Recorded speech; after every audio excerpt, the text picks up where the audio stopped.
selamat datang kembali di channel Saham Cuan. Seperti biasa, sebelum kita mulai, saya ingatkan kembali bahwa video ini sepenuhnya hanya untuk edukasi dan bukan ajakan beli maupun jual saham. Semua keputusan investasi ada di tangan teman-teman masing-masing. Dan pada video kali ini, kita akan membahas salah satu saham sektor healthcare dan herbal yang cukup menarik perhatian investor kecil menengah, yaitu saham obat atau PT Brigitte Biofarmaka Teknologi Tbk.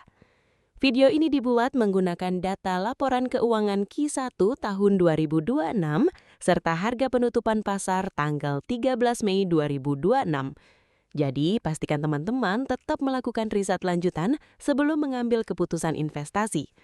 Nah, yang menarik dari obat adalah perusahaan ini sebenarnya bukan perusahaan herbal biasa. Obat bergerak di bisnis maklon herbal, kosmetik, dan minuman kesehatan. Artinya, mereka membantu brand lain membuat produk mulai dari riset, formulasi, produksi, quality control, pengemasan, sampai produk siap dijual ke pasar. Jadi, model bisnisnya mirip pabrik di belakang layar. Dan ternyata, hingga saat ini, obat sudah memproduksi lebih dari 800 produk dengan lebih dari 200 merek. Ini cukup menarik karena menunjukkan perusahaan punya jaringan dan kemampuan produksi yang cukup besar untuk ukuran emiten yang baru IPO tahun 2025. Nah, sekarang pertanyaannya adalah, apakah saham obat ini menarik secara fundamental?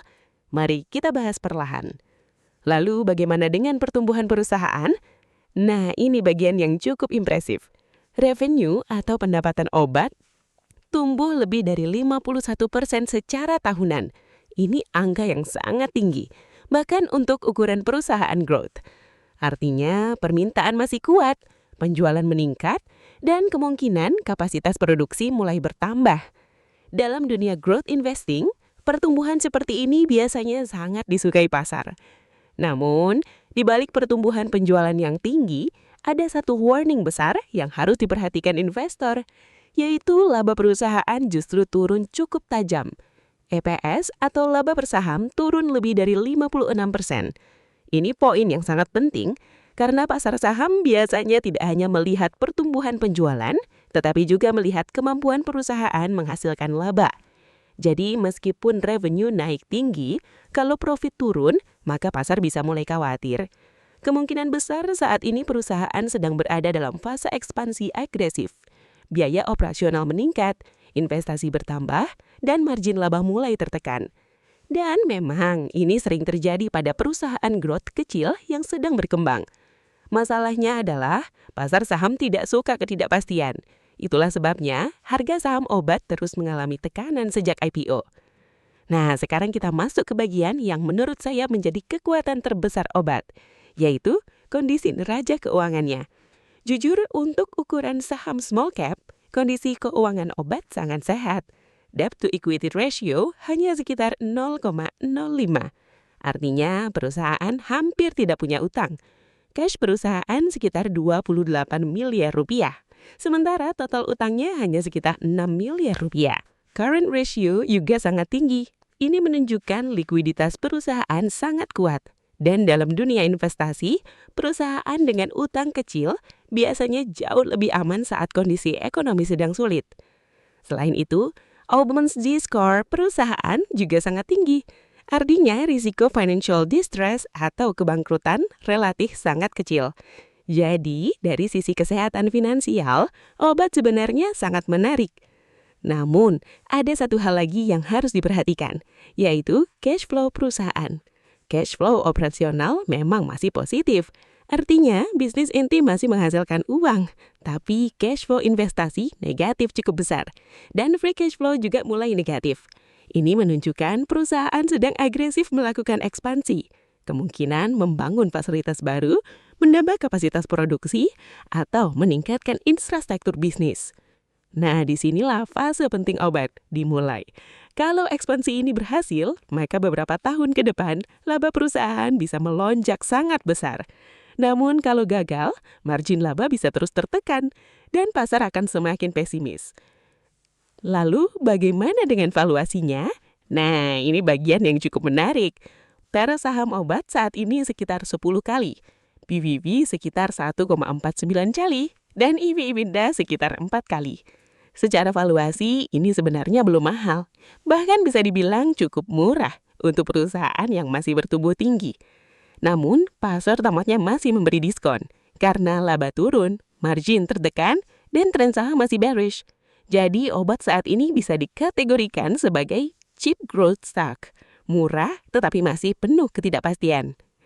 Nah, sekarang kita bicara soal risiko, karena ini penting.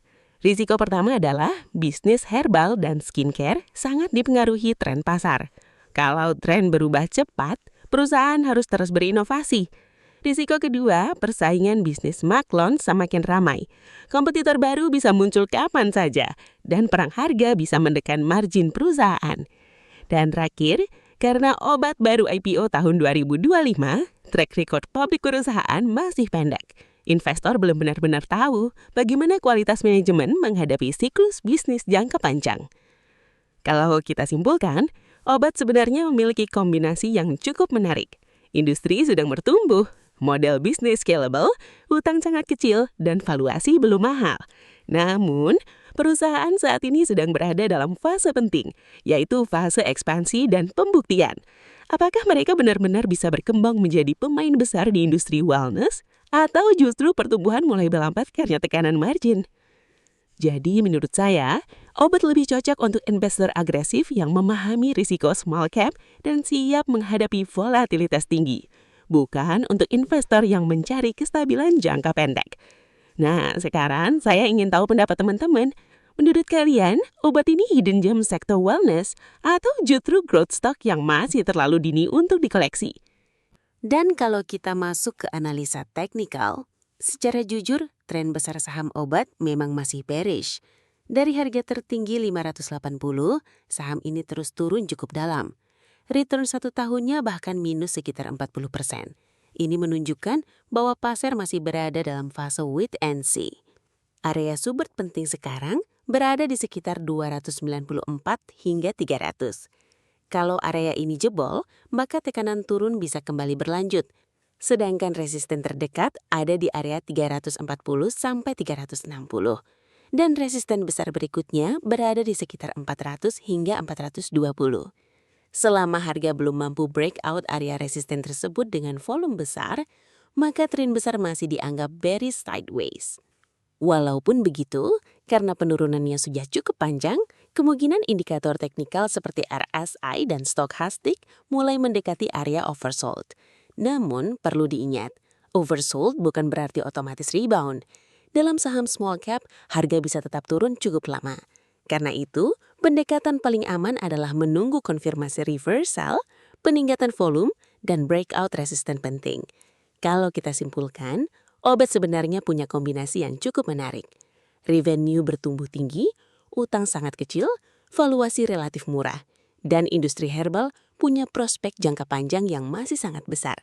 Namun, di sisi lain, ada tekanan laba yang cukup serius, dan secara teknikal, tren saham juga masih lemah.